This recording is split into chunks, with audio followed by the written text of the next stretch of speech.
Bom, a nossa convidada de hoje é a professora Jaqueline Herman. Quero convidá-la aqui para vir ao palco. O tema da palestra dela é Dom Sebastião no Brasil, aspectos dos sebastianismos brasileiros. Jaqueline Herman é professora titular da Universidade de História da Universidade Federal do Rio de Janeiro, pesquisadora dos messianismos luso-brasileiros, oriundos do sebastianismo português.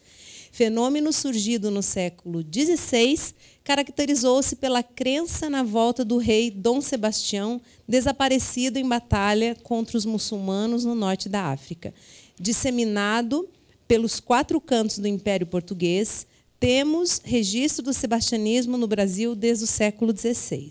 A professora é autora de livros e artigos sobre o tema, a construção do sebastianismo em Portugal, séculos XVI, 17, 1580, 1600.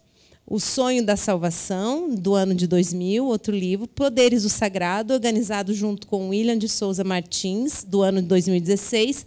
E Sebastianism, a Portuguese Prophecy in Early Modern Prophecies in Transnational National Land Regional Context. Desculpa meu inglês. Editado por Lionel Labori, eu não sei o sobrenome, Ariel Ressaillon, de 2021. Bom, quero convidar também aqui o Amon Pinho, que é o curador das nossas palestras.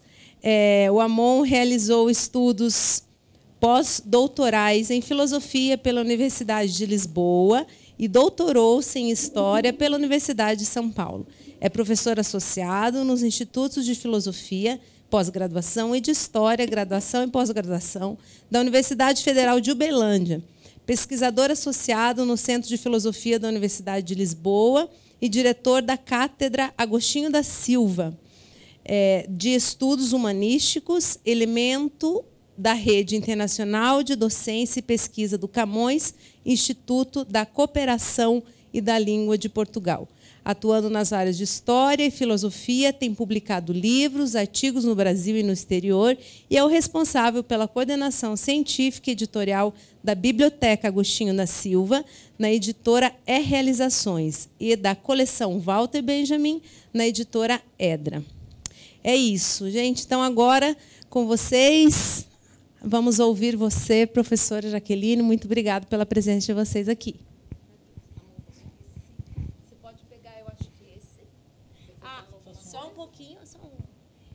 Queria falar que nós temos a nossa intérprete de Libras, a Patrícia Albuquerque. Obrigada pela tua presença aqui.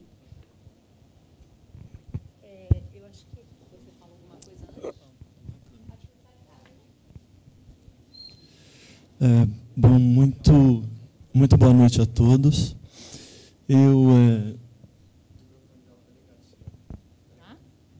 Alô? Tá?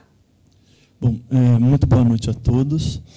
Eu gostaria inicialmente de agradecer, a vossa presença no início desse ciclo de palestras, uma iniciativa, que partiu dos curadores desse festival, tanto do André quanto da Karina. E é uma oportunidade, colocou-se como oportunidade única, para nós da Cátedra Agostinho da Silva de Estudos Humanísticos, que costumamos lidar e pesquisar acerca desses temas com os quais o festival, a 9ª edição do Festival Cinema e Transcendência, dialoga fortemente esse ano, tendo como temática fundamental o sertão, esse sertão polifacetado, porque simultaneamente é histórico e mítico, é real e imaginado, é duro, seco e violento, mas concomitantemente é utópico, profético e místico, E por conta disso foi uma alegria mesmo e uma honra, Então quero agradecer vivamente aqui ao André e à Karina por essa nossa participação. E, a partir daí, pensarmos justamente algumas palestras, não é, que pudessem contribuir de maneira significativa para esse espaço de reflexão, né, proposto pelo André e pela Karina, na sequência dos filmes, né, na sequência dos filmes que vem já passando desde a semana anterior e daqueles que estão sendo exibidos nessa. Ao pensarmos nessas palestras e na importância do tema do sebastianismo, né, não apenas em Portugal, mas também aqui no Brasil, imediatamente me ocorreu, não é, fez-se presente, fez-se naturalmente presente, o nome é da professora Jaqueline Herman, que é uma das maiores conhecedoras, né, desse tema, não é, dessa questão que é o sebastianismo, tanto no que diz respeito ao sebastianismo tal como ele se deu em Portugal, desde o século XVI, fins do século XVI, né? Depois, na sequência, século XVII, e a passagem, não é, do sebastianismo para o Brasil. Então, teremos a possibilidade única, né, porque muito rica, porque muito interessante, de acompanharmos hoje a exposição, não é, da professora Jaqueline, que justamente por aquilo que conversávamos, pretende fazer esse percurso na longa duração histórica, né, do século XVI ao século XX, e abarcando, portanto, né, esse tema polifacetado, também polifacetado do sebastianismo, ao longo de todo esse período, e, portanto, nos fornecendo, né, uma série de elementos que são centrais para refletirmos sobre Portugal e sobre o Brasil, né, sobre a cultura brasileira. Então, Jaqueline, eu queria agradecer imensamente, né, por ter aceito o nosso convite, né. É uma honra, né, é uma alegria, é uma satisfação tê-la aqui conosco. Muito obrigado. Ouve? Boa noite. Eu que começo agradecendo a Amon imensamente o convite feito pelo Amon, pelo cineasta e músico André Luiz de Oliveira, aos organizadores desta 9ª edição do Festival Internacional Cinema e Transcendência, saudando a importância e longevidade do evento, a diversidade das expressões culturais aqui reunidas, que este ano tem como foco o sertão mitológico e místico, ibérico, africano, mouro e indígena. O professor Amon pediu-me para abordar os movimentos populares de cunho sebastianista identificados no Brasil e, a partir deles, refletir sobre as múltiplas matrizes presentes nessas manifestações da cultura popular brasileira. É certo que esse pedido teve por base meus estudos sobre o fenômeno messiânico surgido em Portugal, na segunda metade do século XVI, chamado de sebastianismo, depois dos graves acontecimentos ocorridos no reinado de Dom Sebastião. Então, assim, acho que foi muito oportuno nós vermos o filme antes, porque eu acho que o filme, de alguma maneira, eu vou passar por esse contexto para falar um pouco do surgimento desse fenômeno em Portugal. Então, acho que foi muito oportuno. De alguma maneira, vai ficar um pouco resumida, mas creio que vai ficar um pouco mais compreendida, porque eu acho que o filme é muito interessante, apesar da atualização do diálogo, né, e da linguagem, ele é muito interessante para mostrar o confronto do momento histórico que estava ali em pauta, né? Eu vou falar um pouco rapidamente disso. Então, eu queria agradecer também a moça dos sinais, Patrícia, perdão, e dizer a ela que, se eu estiver falando muito rápido, que, por favor, me avise, que eu tento ir um pouco mais devagar. Como disse o professor Amon, eu acabei por fazer uma exposição que está me parecendo bastante longa, e, até para tentar me ater ao tempo que ele me pediu, cerca de 50 minutos, talvez eu passe um pouquinho, e eu vou pedir a paciência de todos, eu preparei um texto que eu vou ler exatamente para tentar me ater ao tempo, né, na medida do possível. Vou pedir também desculpa a vocês, porque tem algumas imagens que eu tentei trazer. A minha relação com esse mundo aqui é uma relação complexa, difícil, embora já tenha medido aqui que o que eu tenho que fazer é muito simples, então espero que tudo dê certo na medida em que eu for passando algumas imagens. Passo, então, agora à exposição propriamente, agradecendo a presença de todos. O messianismo sebastianista caracterizou-se de forma geral pela espera de um rei que se manteve oculto, mas cuja volta foi profetizada para um futuro próximo. Foi um fenômeno compósito, cujas raízes devem ser procuradas no antigo e imemorial mito do encoberto ou do imperador dos últimos dias, muito anteriores, portanto, ao rei português que veio a lhe dar um nome.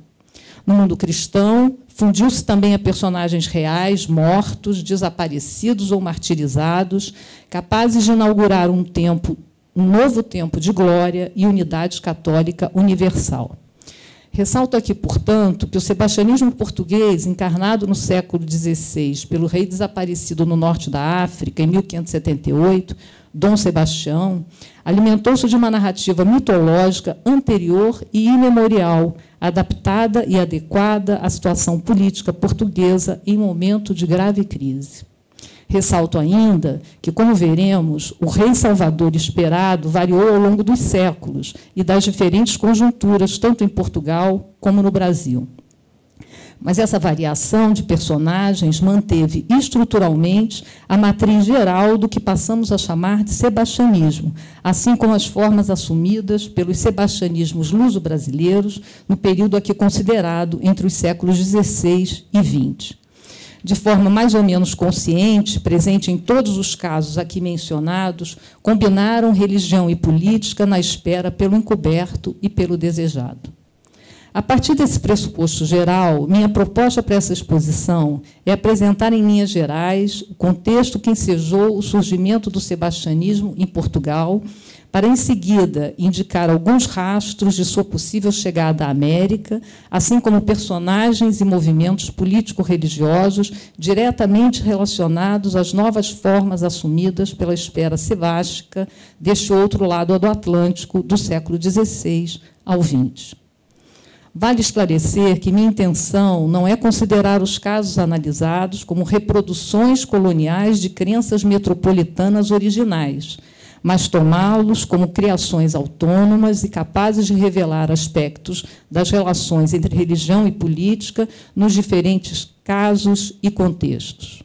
No conjunto, todos podem ser tomados como contestações à ordem vigente, mas contestações singulares na medida em que o sebastianismo de matriz portuguesa jamais foi considerado seita religiosa desviante ou ação política subversiva, razão, talvez, levanto a hipótese, de sua longevidade, tomado ora como sandice, ora como seita de ignorantes, manteve-se razoavelmente a salvo como fenômeno específico, embora muitos dos seus envolvidos em esperas proféticas tenham sido vitimados pela Inquisição portuguesa, a exemplo de mulheres que sonhavam e tinham visões com Dom Sebastião e foram denunciadas como embusteiras, silenciadas e penitenciadas. Para traçar o amplo panorama que ensejou o surgimento do sebastianismo, é preciso uma breve apresentação sobre o que estou chamando da matriz portuguesa desse fenômeno, aqui considerado como a crença tecida em torno da espera pela volta do rei Dom Sebastião, desaparecido na Batalha de Alcácer Quibir, norte da África, em 1578. Espera inicialmente concreta e possível, com o passar dos anos e depois dos séculos, transformou-se em crença messiânica e passou a incorporar novas expectativas e significados. Nascido em 1554, Dom Sebastião recebeu ao nascer o codinome de Desejado, por representar a esperança de continuidade da dinastia de Avis, fragilizada com a perda sucessiva de herdeiros, dentre os quais o próprio pai do futuro rei, morto poucos dias antes do seu nascimento. Jurado rei de Portugal com apenas 3 anos de idade, seu reinado precoce enfrentou 11 anos de regência, até Dom Sebastião assumir o trono de Portugal em 1568. Nos 10 anos de seu governo, afastou-se da influência da avó e do tio-avô, responsáveis por sua criação e regentes durante a minoridade, e aproximou-se de uma fidalguia jovem e inexperiente, como ele, aspectos que considero muito bem encenados no filme que acabamos de ver, O Quinto Império, ontem como hoje. Portugal vivia um tempo de recuo das conquistas que projetaram o reino na etapa gloriosa das grandes navegações, com perdas de domínios no norte da África e investimento crescente no Oriente.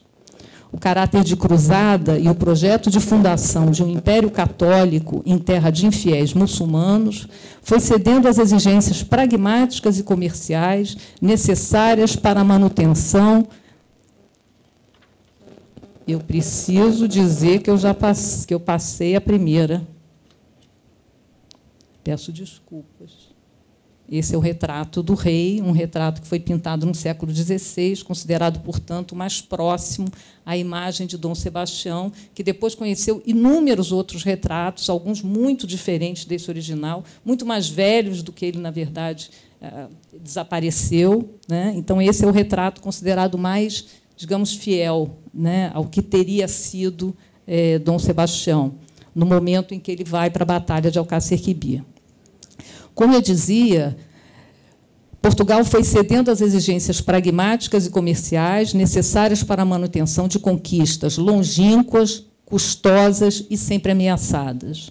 O reinado de Dom Sebastião herdou esse clima de ressentimento, ainda atrelado a um passado de glórias perdidas, e sua formação cavaleiresca e profundamente religiosa certamente influenciaram seu projeto de voltar à África, para retomar antigas conquistas. Influenciaram, mas não determinaram, e essa perspectiva de análise pode ser considerada quando aplicamos o foco de observação e nos afastamos de análises concentradas apenas nas ações, deficiências e erros individuais do monarca. Penso que é preciso ter cuidado com interpretações, muitas, que responsabilizaram apenas Dom Sebastião, sua inconsequência, incompetência ou loucura, pela decisão de voltar a fazer guerra aos mouros no coração do Marrocos. No estudo que fiz sobre o surgimento do sebastianismo português nos séculos XVI e XVII, procurei analisar o cenário mais ampliado e anterior ao reinado de Dom Sebastião, como parte importante de sua decisão de ir ao norte da África, para a qual contaram aspectos internos e externos ao reino, inclusive conjunturais, como foi o caso da sucessão no Marrocos em 1576. Mas, mesmo antes disso, o reinado de Dom Sebastião viveu a consolidação da transição do norte da África para o Oriente como alvo de investimento português, iniciada no governo do avô, o rei Dom João III. Mas, se do ponto de vista comercial essa mudança parecia aceitável, o norte da África se mantinha como lugar privilegiado de prestígio para nobres que serviam na região, marcada ainda pela luta contra o infiel, sinal ultrapassado, é verdade, do sentido de cruzada que marcou a grandeza portuguesa iniciada com a conquista de Ceuta em 1415. Esse cenário interno de expectativa de volta ao passado viu-se fortalecido pela crise política marroquina, na qual tio e sobrinho disputavam a sucessão do xarifado. Dom Sebastião se envolveu na disputa depois de procurado pelo xarife deposto pelo tio em 1576. Na verdade, Moulay Mahamed foi encaminhado a Dom Sebastião depois de buscar a ajuda do rei espanhol, Filipe II, tio de Dom Sebastião. Mas, sem que Dom Sebastião soubesse, Filipe II havia feito um pacto de não agressão com o xarife vitorioso, Moulay Malik, assumindo posição contrária à de Dom Sebastião. E, embora tenha tentado dissuadir o sobrinho da empreitada e prometido a Dom Sebastião apoio de homens e recursos para a batalha, Filipe II não cumpriu integralmente a promessa. Apesar de reiteradas vezes alertado para o risco da aventura, da reprovação da avó, a rainha Dona Catarina, e do tio-avô, o cardeal Dom Henrique, e de antigos conselheiros, Dom Sebastião e parte da corte portuguesa rumaram para o norte da África em junho de 1578. Com cerca de 22 mil homens contra presumidos 100 mil muçulmanos, Dom Sebastião desapareceu na Batalha de Alcácer Quibir, em 4 de agosto de 1578. Assim como os dois outros xarifes marroquinos, razão porque, no Marrocos e na França, a batalha ficou conhecida como a Batalha dos Três Reis.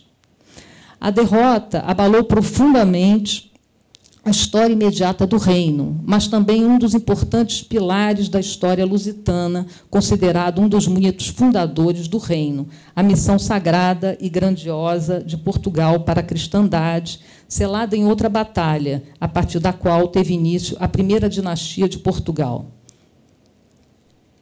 E aqui eu passo para a imagem, que, inclusive, também aparece no filme, e aparece com uma, digamos, com uma licença poética, porque essa pintura é de 1665, portanto, é posterior ao momento que o filme procura retratar.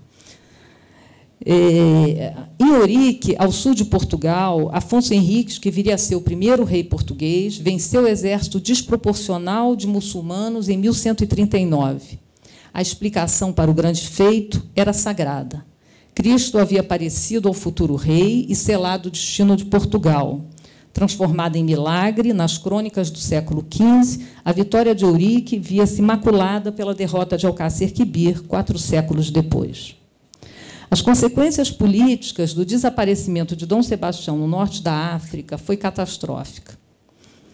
catastróficas. Celibatário e sem herdeiros, a coroa passou ao último representante vivo da dinastia de Avis, o cardeal Dom Henrique.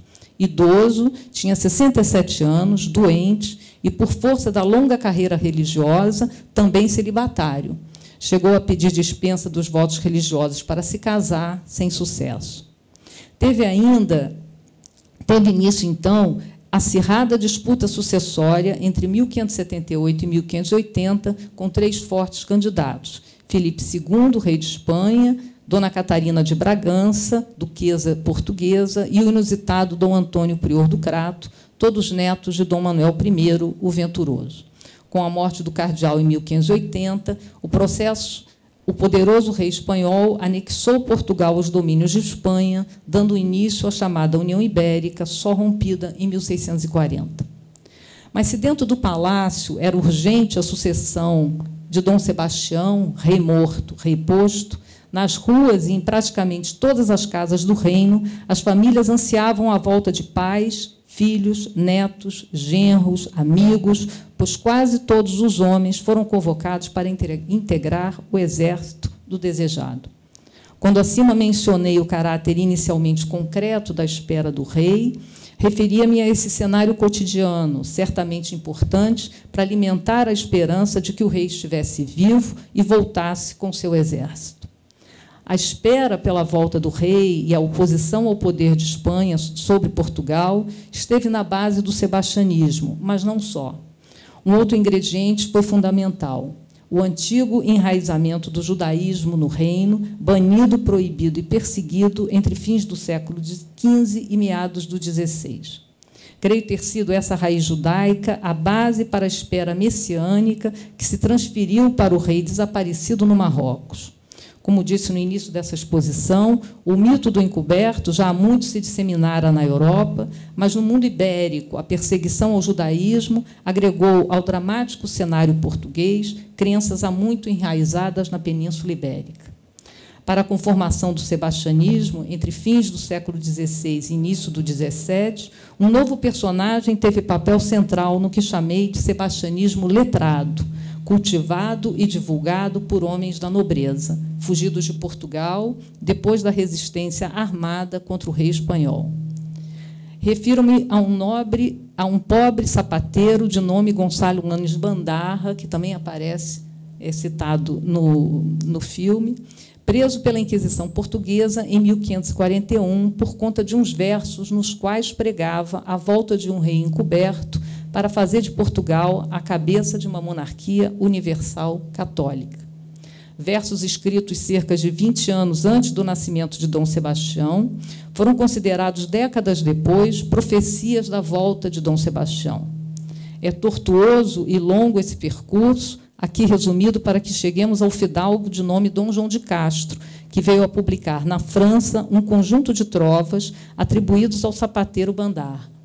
Na paráfrase, já tenho que mudar aqui, na paráfrase e concordância das trovas de Bandarra, editada em 1603, Castro defende a profecia da volta de Dom Sebastião, embora nos versos do sapateiro não apareça o nome de nenhum rei.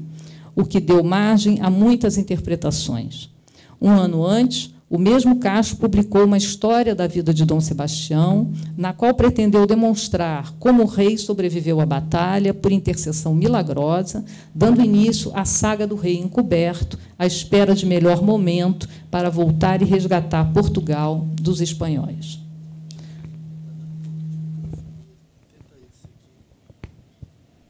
Alô? Não.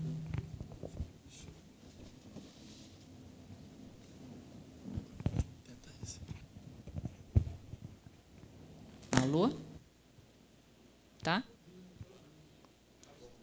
Pareceu que... Ah, sim. Tá bom. Prática nenhuma, né, gente? Desculpe. Vocês, por favor, interfiram aí se tiver dando alguma intercorrência.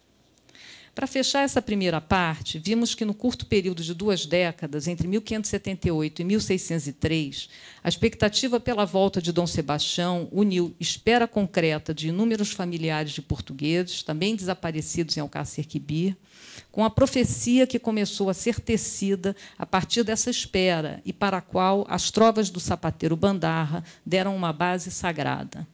É preciso dizer ainda que a crença sebastianista, surgida e alimentada entre populares e não letrados, encontrou outras formas de expressão através de visões e viagens encantadas que levaram ao encontro do encoberto, a demonstrar o caráter multiforme da crença sebástica desde o seu surgimento. Em todas as suas formas, foi, ao mesmo tempo, um fenômeno religioso e político, a indicar a recusa do presente e a confirmação de um futuro escrito nas profecias.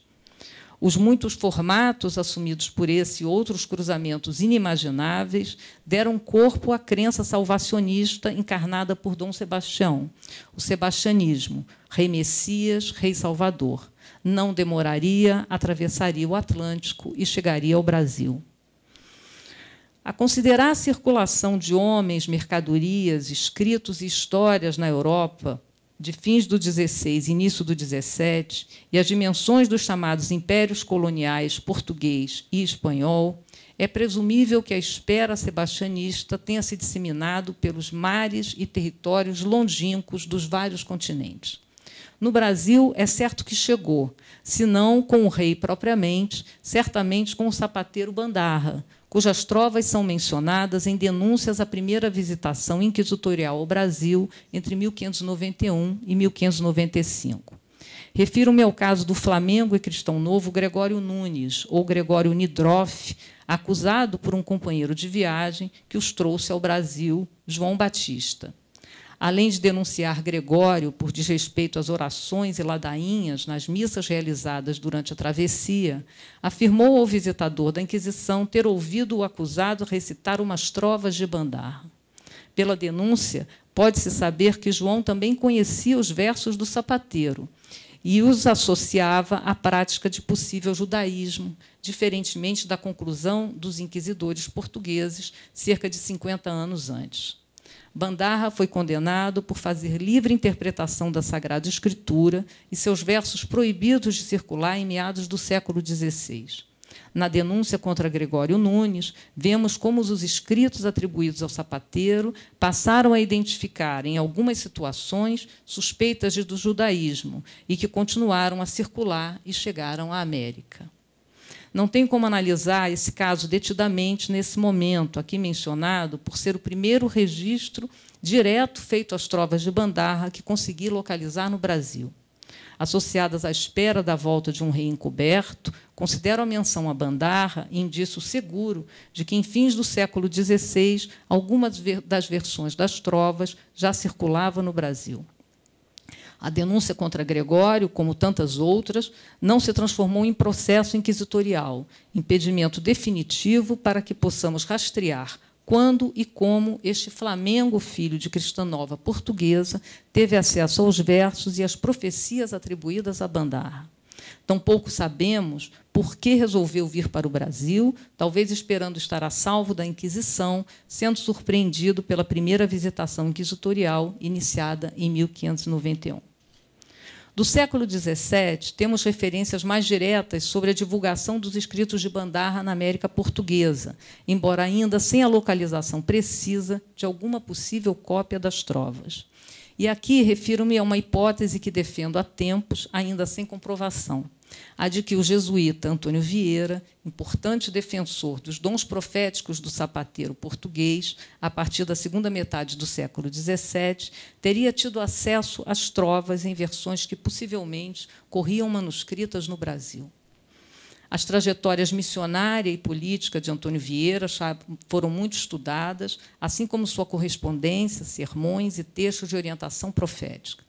Português de nascimento, Vieira chegou ao Brasil com a família em 1615, com 7 anos de idade, e fez toda a sua formação religiosa no Colégio da Companhia de Jesus, na Bahia, na qual ingressou em 1623.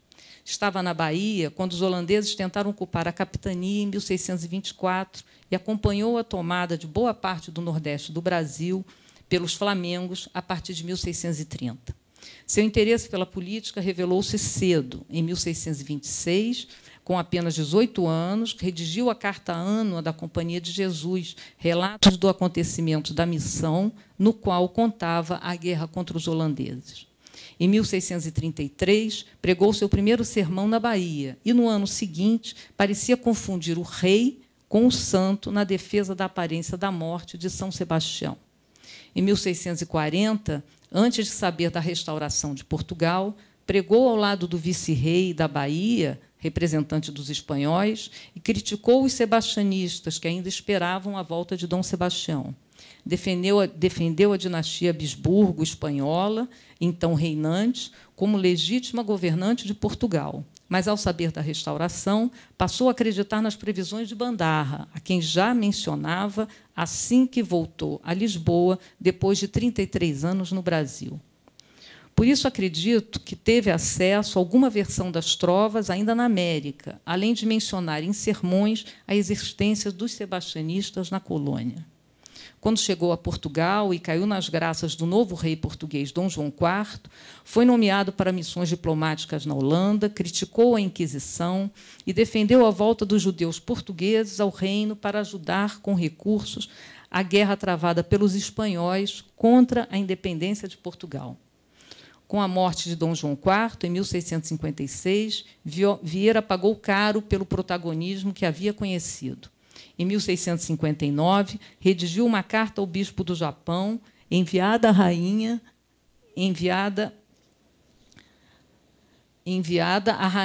viúva Luísa de Gusmão, na qual previa a ressurreição de Dom João IV para a consumação das previsões das trovas do sapateiro Bandarra, a quem considerou verdadeiro profeta da grandeza de Portugal. Para Vieira, porém, o encoberto do Bandarra era Dom João IV ressuscitado, não Dom Sebastião. As antigas críticas ao Tribunal da Inquisição, a defesa dos judeus e a Carta de 1659, considerada herética, levou Vieira a responder longo processo entre 1663 e 1667. Para sua defesa diante dos inquisidores, redigiu a História do Futuro, na qual reafirmava a sua visão profética do futuro português com a volta de Dom João IV e a importância de Bandarra.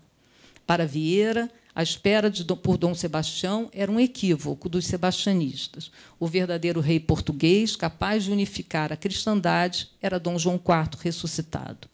O jesuíta foi condenado e proibido de pregar. Recorreu a Roma e conseguiu a anulação da sentença inquisitorial. De volta ao Brasil, morreu na Bahia em 1697, sem terminar a Clavis Profetarum, última parte de sua trilogia profética. No século XVIII, temos um exemplo mais direto sobre a presença de um possível encoberto na América, desta vez em Minas Gerais. O encoberto da Vila do Príncipe, a noroeste da capitania, apareceu por volta de 1744 na região.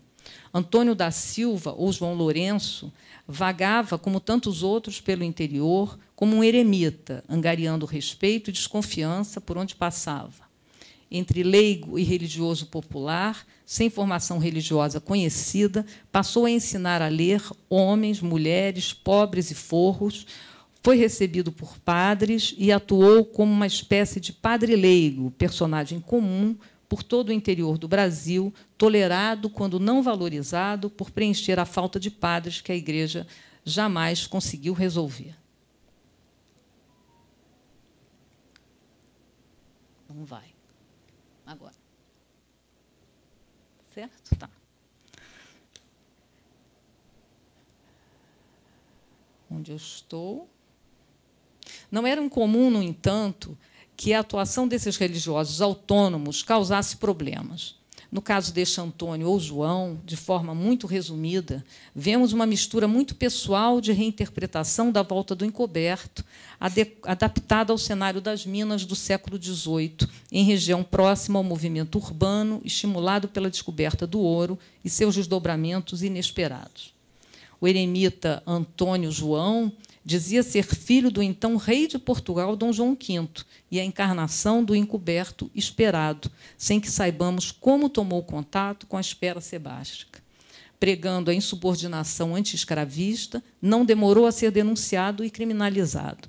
Preso pela justiça secular, junto com uma escrava de nome Mariana, espécie de assistente do rei mestiço, foi acusado de liderar uma sublevação de escravos e índios contra os brancos, mas também respondeu a inquérito da Inquisição portuguesa, sem que saibamos exatamente de que crime de fé foi acusado. O encoberto mineiro parece ter feito críticas à Igreja, recebia confissões e negava a necessidade das missas. Habilidoso, aproximou-se de homens simples, letrados, escravos, forros e mesmo religiosos, o que tornou sua liderança mais ampla e perigosa. A conclusão do caso é confusa ou ainda carente de novas fontes. Considerado sem juízo pelas autoridades religiosas, foi posto em liberdade. No caso da justiça civil, não é claro o seu desfecho. Neste caso, sobre o qual há muito a saber, desde que as fontes nos permitam, vemos intacta parte da estrutura da espera sebastianista para inaugurar um novo tempo de justiça. Mas seu protagonista vivia entre os desfavorecidos e explorados social e politicamente, embora se dissesse herdeiro do rei português, e pregou uma revolta jamais cogitada na espera pacífica original portuguesa. Com Bandarra e Vieira, a profecia, história escrita nos textos sagrados, indicava a certeza do futuro. Com o encoberto das Minas, que, como os demais que veremos a seguir, não cita as trovas de Bandarra, era preciso apressar e, se necessário, lutar para a sua concretização. Esse foi um dos primeiros casos em que vemos uma postura ativa e, se necessário, violenta para a chegada de um novo tempo, característica inovadora em relação a todos os casos portugueses que conheço até o momento. Esse viés ativo e violento voltou a aparecer em outros casos, como já veremos. No último exemplo do século XVIII, desta vez feminino, o caso de Rosa Egipsíaca da Vera Cruz amplia o cenário de interações culturais, históricas e religiosas observado na América portuguesa, versão feminina e africana da espera pelo encoberto. Nascida na costa da Mina, África, veio para o Brasil como escrava em 1725. Foi vendida para um casal de Minas, onde chegou no auge da extração do ouro, com 14 anos. No ano seguinte, passou a se prostituir e, durante 15 anos, juntou o pequeno pecúlio. Com quase 30 anos, passou a ter convulsões e ataques atribuídos inicialmente ao demônio. Acolhida e alforriada pelo padre Francisco Gonçalves, foi com ele para o Rio de Janeiro, em 1751, onde acumulou prestígio e reuniu devotos como beata e supostos poderes milagrosos. Os ataques demoníacos se transformaram em êxtases, momentos de contato íntimo com o sagrado. No ano seguinte, começou a reunir recursos para a fundação de um abrigo de mulheres em busca de proteção ou penitência, projeto concretizado em 1757, com a abertura do recolhimento da Nossa Senhora do Parto. Depois de aprender a ler e escrever, passou a tratar de matérias religiosas, sendo, por isso, alcançada pelo longo braço do Santo Ofício da Inquisição. Previu um dilúvio no Rio de Janeiro, do qual só restaria o recolhimento que fundou. Afirmava receber mensagens celestiais de seu divino esposo, Jesus Cristo, e manter encontros com Dom Sebastião, com quem se casaria e fundaria um novo império. É difícil recuperar os caminhos e as formas de cruzamentos presentes na reelaboração de Rogers e Psíaca sobre o sentido da espera e da volta de Dom Sebastião. O que se pode afirmar com certeza, a partir das informações reunidas no processo inquisitorial, respondido em Portugal entre 1762 e 65, é a confiança de Rosa. Apesar de negra e ex-escrava, acreditava ser possível tornar-se imperatriz.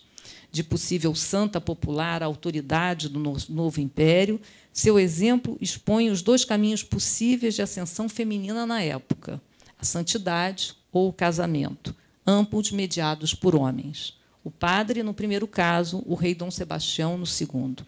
Nada mais sabemos sobre o destino de Rosa depois do final do processo, nem mesmo seu desfecho final. Passando ao século XIX, e ainda na primeira metade, dois casos voltaram a defender a necessidade de apressar a chegada do novo tempo, assim como vimos com o Encoberto das Minas.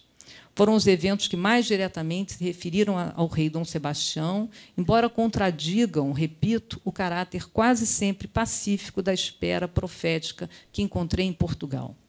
Nesses dois casos, ocorridos no Nordeste do Brasil, houve ainda outra peculiaridade. Agiram como movimentos coletivos e armados, ambos com desfecho trágico e ainda não de todo conhecidos. Mas, antes da exposição dos dois movimentos, cabe uma breve menção aos registros deixados por viajantes europeus que percorreram o Brasil, curiosos por nossa fauna e flora e também pelo comércio, estimulado pela presença da família real portuguesa na América a partir de 1808. Com espanto e escárnio, registraram a sobrevivência da crença sebastianista não só pelo interior do Brasil. O comerciante John Lucock, ao visitar o Rio de Janeiro em 1816, afirmou ter um amigo que pertencia a uma pequena seita chamada sebastianismo, acreditando que cumpria seus deveres irreligiosos mais por obrigação do que por convicção. Lucock associava o sebastianismo à seita religiosa, espécie talvez de igreja alternativa, sentido que nem os inquisidores identificaram na espera sebástica. Em fins de 1817, foi do naturalista e cientista alemão Karl von Martius o relato sobre um adepto ao sebastianismo, dono da hospedaria onde pousou em Minas Gerais. Estão sempre à espera de Dom Sebastião, morto na Batalha de Alcácer Quibir contra os mouros, e, com isso, a volta da mais gloriosa época do Reino de Portugal. São em maior número no Brasil, e especialmente em Minas, do que na própria pátria-mãe. O francês Ferdinand Denis, que viveu no Brasil entre 1816 e 1831, dedicou um capítulo especial à seita dos sebastianistas no seu livro sobre o Brasil. Pasmo, escreveu: quem acreditaria, entretanto, que no século XIX se veria renovar no Brasil e em Portugal o mito bizarro que atribuía uma espécie de imortalidade ao rei Artur, e que pretendia que, em diversos períodos, podiam esperá-lo como uma espécie de Messias. É o que em nossos dias sucede, contudo, acerca de Dom Sebastião e a seita, por numerosa, nem por isso é menos extravagante. Essas referências, existem outras, pretendem apenas assinalar a presença da espera sebástica pelas diversas partes do país, tornando menos surpreendente os casos do Rodeador e o do Reino da Pedra Bonita, que veremos a seguir. É certo que aqui, até onde sabemos, os dois movimentos foram únicos e muito diferentes entre si na forma e nos métodos adotados, iguais na ferocidade da repressão que conheceram, mas parecem expressar certo tipo de crença disseminada em várias partes do Brasil, mais de 2 séculos depois de Alcácer Quibir. Localizado no distrito de Bonito, distante cerca de 230 quilômetros de Recife, o caso do Rodeador foi a primeira manifestação coletiva da espera sebastianista de que se tem notícia no Brasil.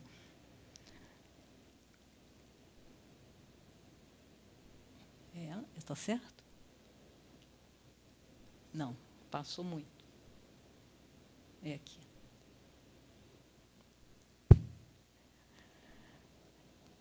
De início incerto, entre 1817 e 1818, reuniu um grupo que podia variar entre 200 e 400 pessoas nos dias de cerimônias de reza e treinamentos militares.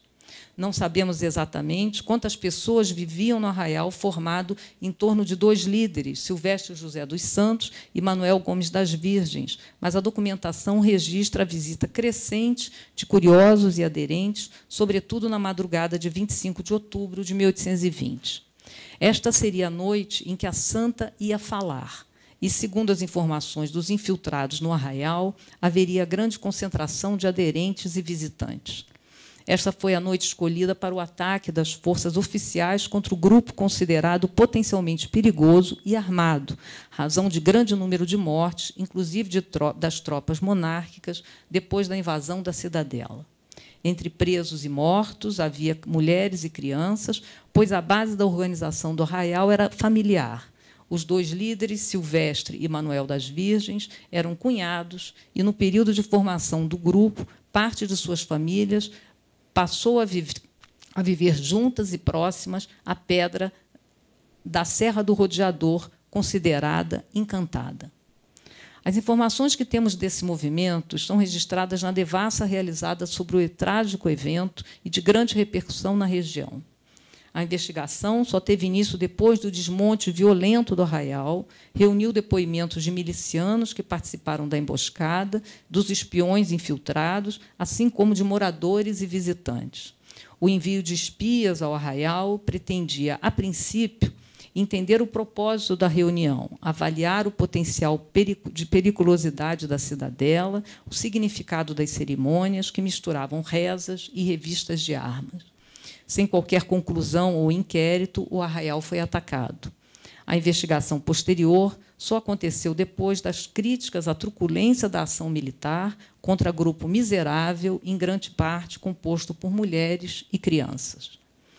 As notícias sobre o ajuntamento passaram a preocupar as autoridades pelos rumores de que os líderes andavam armados, assim como os ingressos no grupo.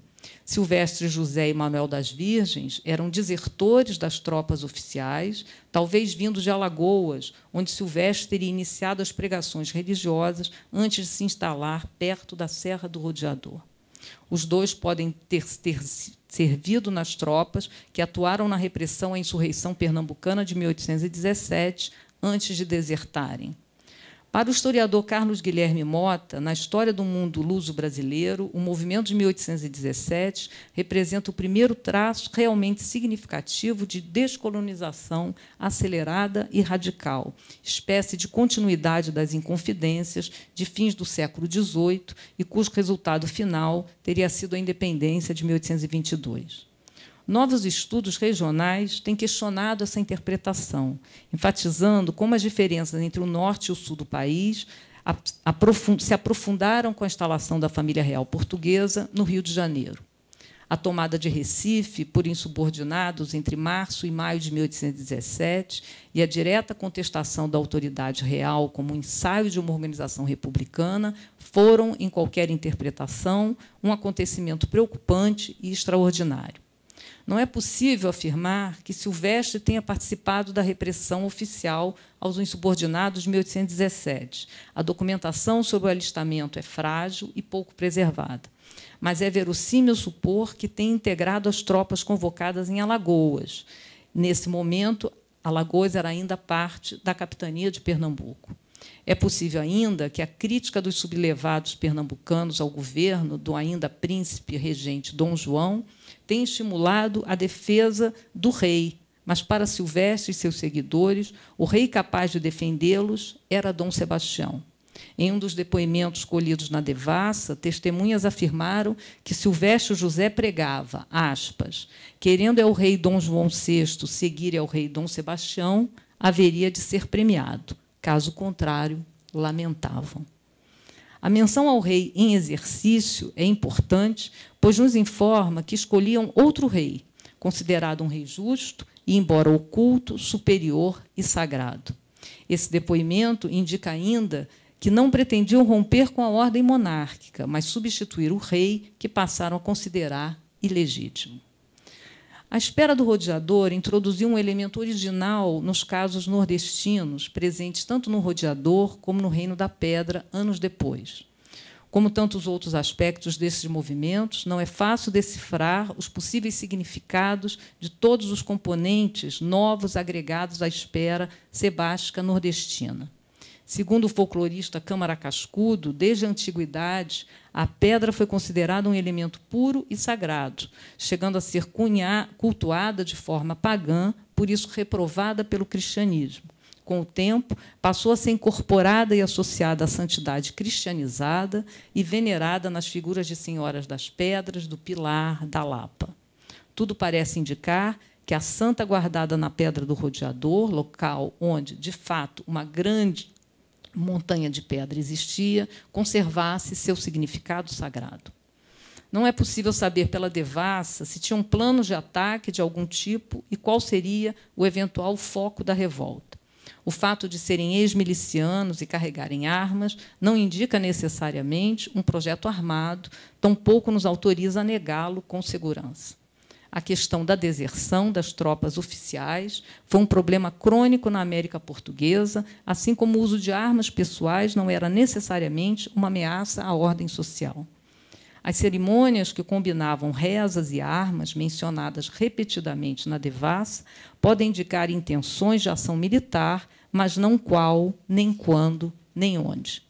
Se é certo que houve resistência da cidadela e enfrentamento armado, este só teve início efetivo depois do ataque do Arraial. Portanto, é possível supor que o desfecho trágico decorreu do ataque oficial e não de sublevação popular e militar contra as forças monárquicas. Com a invasão de 1820, o local foi destruído, vários integrantes mortos ou presos, inclusive mulheres e crianças. Manuel das Virgens pode ter morrido, Silvestre José desapareceu. Quase 20 anos depois, saindo do Agreste para o sertão da província de Pernambuco, outro movimento previu e tentou apressar a volta de Dom Sebastião. Mas, embora próximos no tempo, a separá-los um marco político fundamental, a independência do Brasil em 1822. Pernambuco, desde 1817, vivia um clima de revolta política na capital, Recife, adentrando o Agreste no Rodeador em 1820, passando pela Convenção de Beberibe em 1821 e a Confederação do Equador em 1824, até chegarmos ao Reino da Pedra entre 1835 e 1838.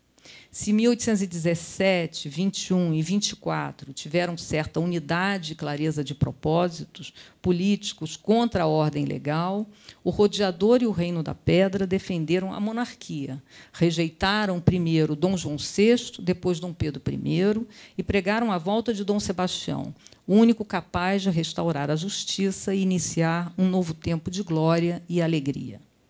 De forma bem resumida, a chamada Convenção de Beberibe foi uma reação ao governo imposto à então capitania de Pernambuco depois da tomada de Recife de 1817. O governo do capitão-general Luís do Rego Barreto, estabelecido para investigar e punir os envolvidos na insurreição de 17, teria agido de forma autoritária e sofreu forte resistência dos poderes locais, que o expulsaram do governo em outubro de 1821. As dificuldades locais somaram-se aos acontecimentos que, em Portugal, reivindicavam a volta de Dom VI ao reino, o que aconteceu em 1821. Ao perder o apoio do rei e sem pacificar Pernambuco, Luís do Rego foi expulso do governo, assumido por uma junta governativa reunida na Convenção de Beberibe, na qual se esboçou a primeira Constituição do Brasil independente. Mas as dificuldades políticas pernambucanas não cessaram com a independência proclamada por Dom Pedro em 1822. Processo ambíguo, a separação desligou o Brasil da subordinação política da antiga metrópole, mas manteve no governo do novo Estado, que então se criava, o filho do antigo rei. Forma particular de herança dinástica, a transição para o novo regime enfrentou resistências importantes, dentre as quais a Confederação do Equador, de 1824, que se insurgiu contra o caráter centralizador da primeira Constituição de 1824. Me perdi. Brasil independente.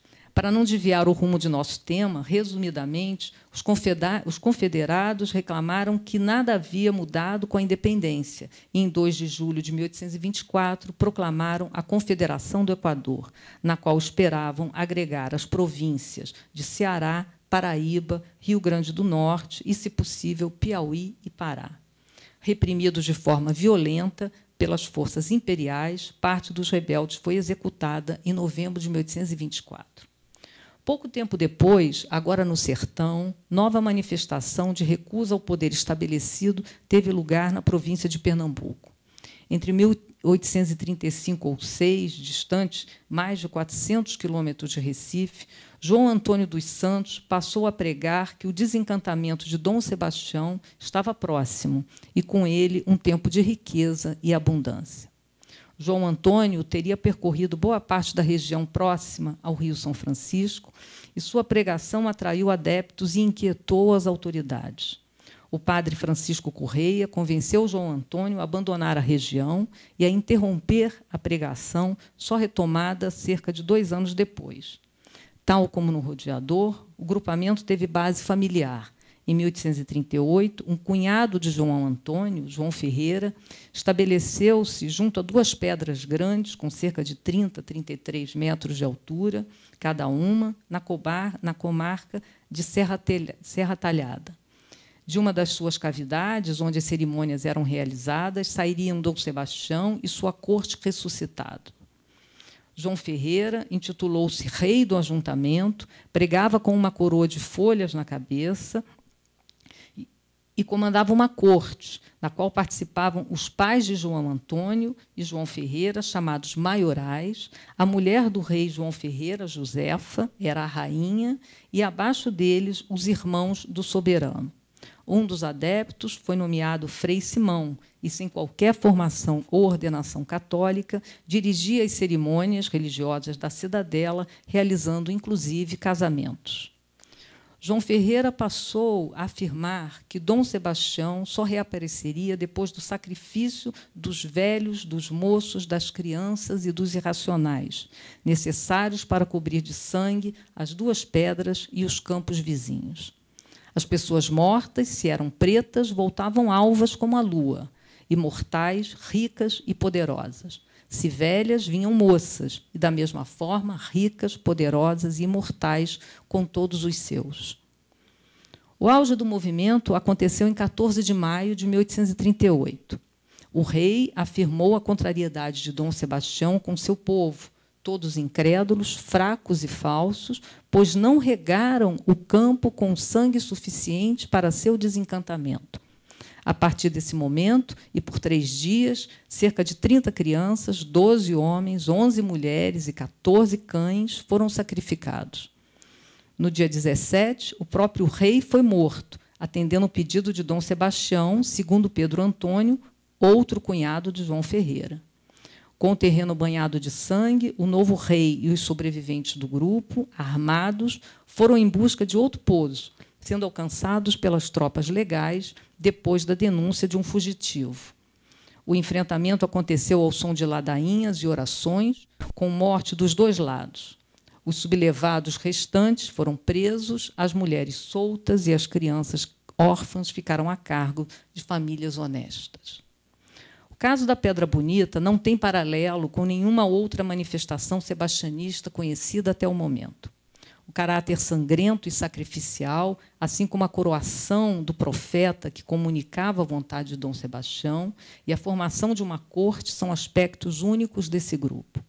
Como no Rodeador, as lideranças e parte dos componentes tinham vínculos familiares, reuniam-se em torno de pedras consideradas encantadas. Os chefes recebiam mensagens sobre a volta de Dom Sebastião e comandavam rituais que podiam apressar a chegada do rei encoberto. Mas são muitas as diferenças. Os profetas do Rodeador jamais se intitularam reis ou pregaram a necessidade de sacrifícios, beberagens ou práticas de libertinagem sexuais. o rei João Ferreira foi acusado de dormir com as esposas dos aderentes casados pelo falso padre na noite de núpcias.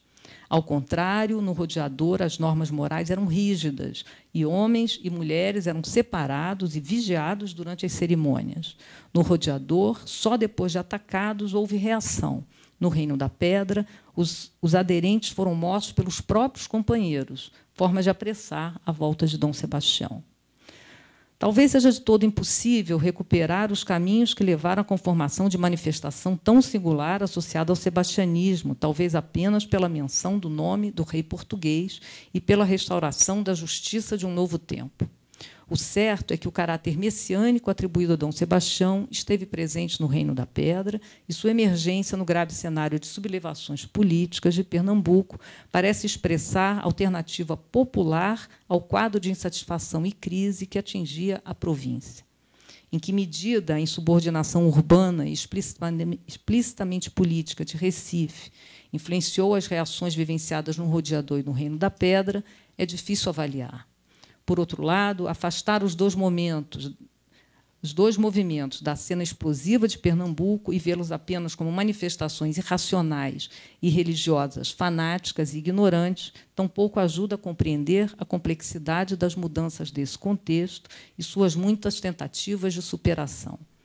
Tal como nos demais eventos pernambucanos, os dois casos obedeceram a lógicas próprias, entrelaçaram a política e seu representante máximo, o rei, ao sentido sagrado com o qual entendiam a vida e a morte.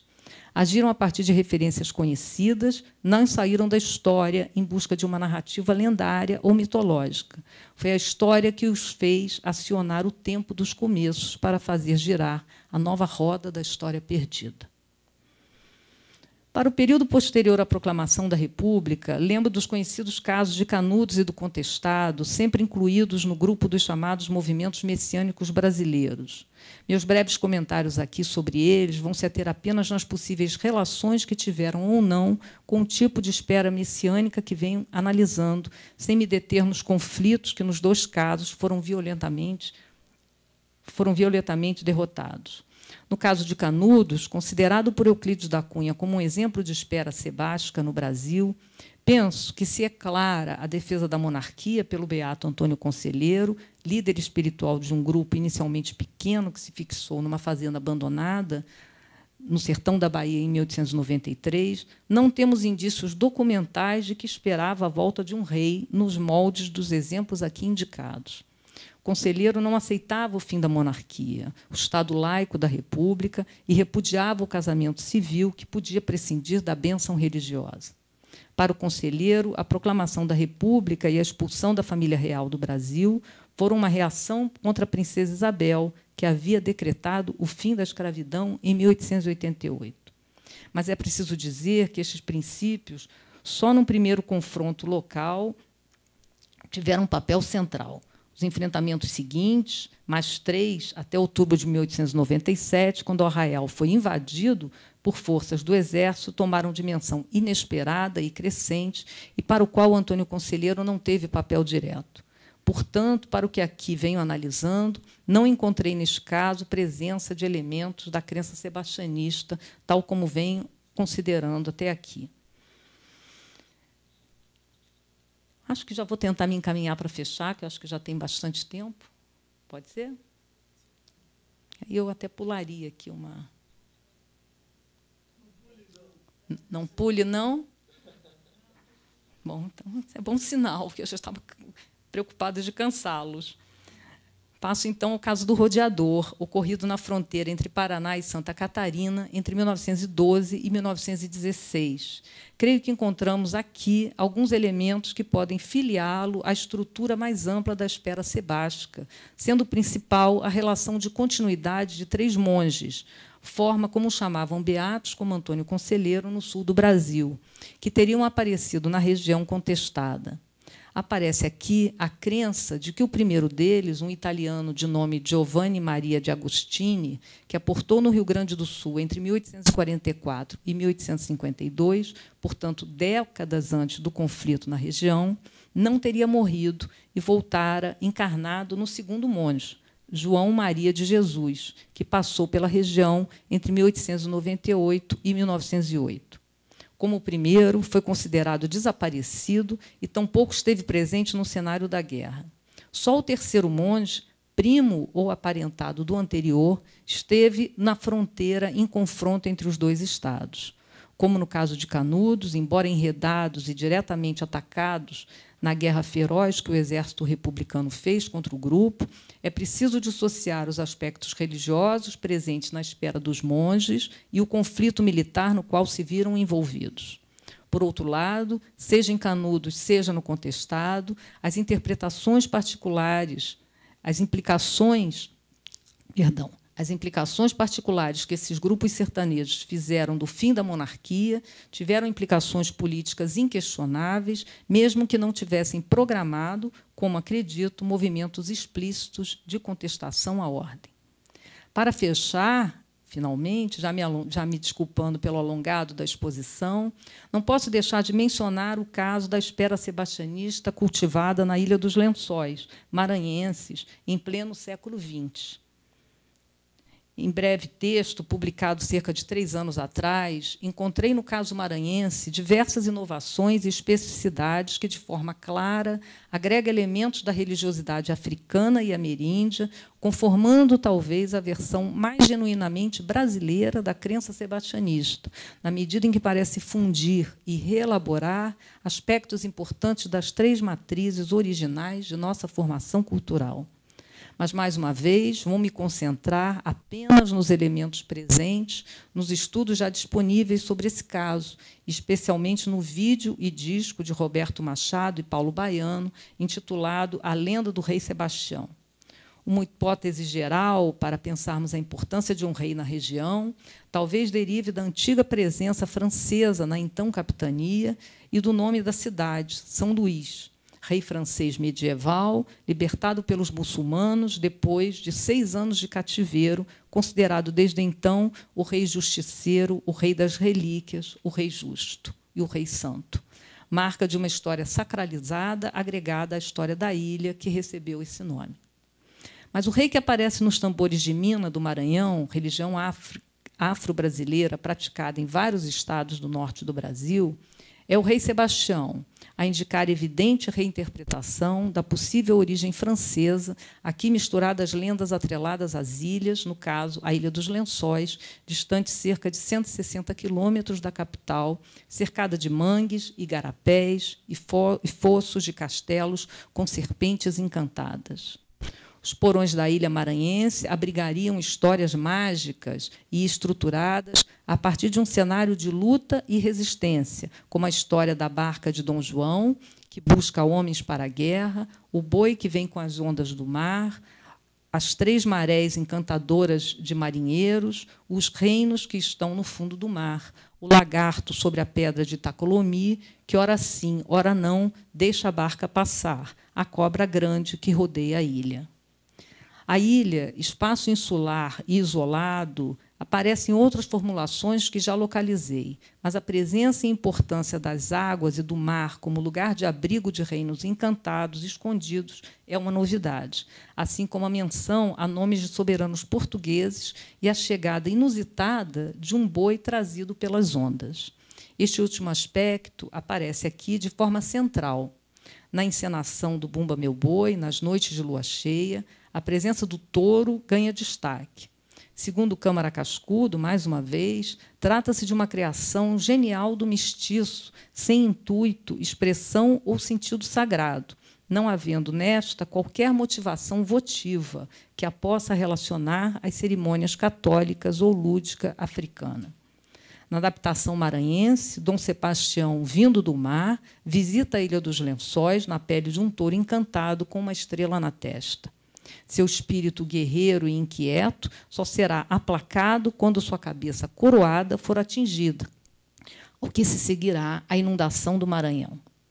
Nem sempre é claro o resultado desse cataclisma, mas as narrativas fragmentadas parecem indicar que o reino do rei Sebastião, guardado no fundo da Ilha dos Lençóis, se desencantaria, inaugurando um novo tempo.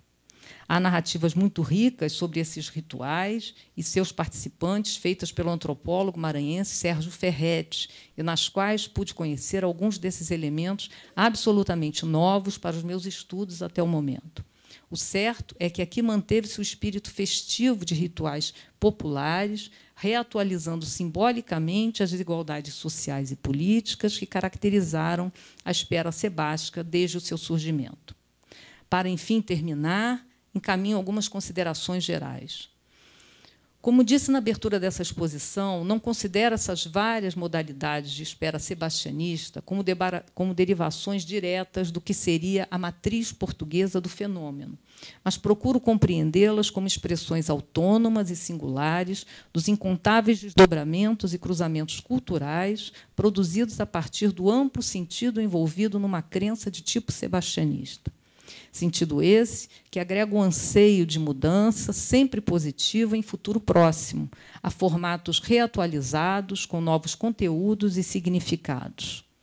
O caráter místico ou mitológico impresso nessa espera nada tem apenas de fabuloso ou fictício, no sentido de fábula ou invenção, segundo a abordagem que proponho. Seguindo as indicações de Mircea Eliade, o conceito de mito conta sempre uma história sagrada, ocorrida em tempos imemoriais, e seus personagens são sempre entes sobrenaturais. Os mitos descrevem diversas e, por vezes, dramáticas manifestações súbitas do sagrado, reatualizando os tempos das origens imemoriais e grandiosos. Por fim, um aspecto que considero central. O mito não é ahistórico, não existe fora do tempo, imóvel e imutável. Ao contrário, é sempre convocado pelo tempo, pela história que o reatualiza e o faz sobreviver e se transformar.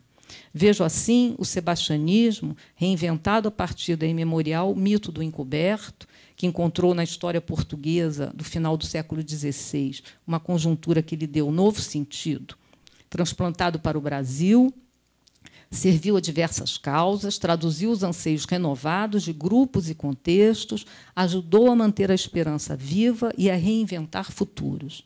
Se assim é, conclamo, sejamos todos sebastianistas. Muito obrigada.